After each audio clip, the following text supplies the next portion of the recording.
उत्तर प्रदेश में लोकसभा चुनाव का रिजल्ट ऐसा आया कि भारतीय जनता पार्टी नतमस्तक हो गई।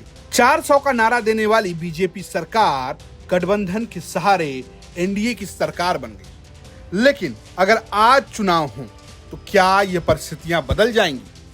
ये सब हम आपको बताएंगे, क्योंकि आ गया है मूड ऑफ द नेशन, यानी देश का मिजाज। India today mood off the nation सर्वे जो कि एबीपी वोटर ने किया है, उसके मुताबिक अगर आज चुनाव होते हैं तो इंडिया गठबंधन को 40 सीटें उत्तर प्रदेश में मिलती नजर आएंगी। वहीं एनडीए खाते में 39 सीटें जाएंगी और एक सीट जाएगी अदर्स को, जिसमें बसपा शामिल नहीं है।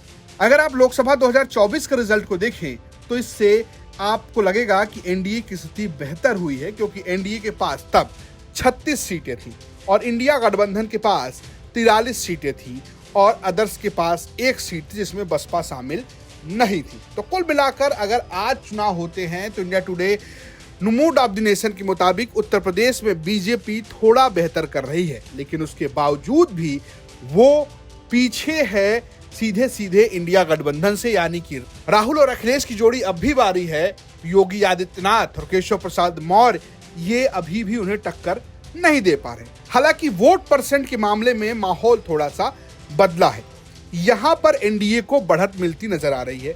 India today mood off the nation के मुताबिक एनडीए को अगर आज चुनाव होते हैं तो उसे 45.5% वोट मिलेंगे, जबकि इंडिया को 43% वोट मिलेंगे और अन्य के खाते में जाएंगे 11.5% वोट।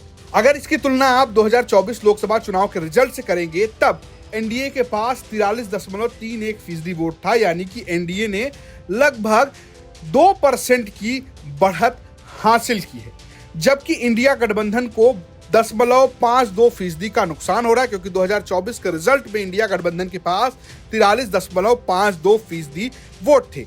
वहीं अगर हम बात करें अन्य की, तो अन्य को भी वोटों का नुकसान हो रहा है और वो 13.17% से गिरकर 11.5% पर पहुंच जा रहे हैं, यानी कि अन्य के वोट जो हैं वो बीजेपी के साथ यहां पर ट्रांसफर होते नजर आ रहे हैं और इसका फायदा इंडिया गठबंधन को नहीं बल्कि एनडीए को होता नजर आ रहा है। लेकिन ये फायदा भी उन्हें उत्तर प्रदेश में आज की स्थिति में भी बढ़त नहीं दिला पा रहा है। ब्यूरो रिपोर्ट यूबी तक।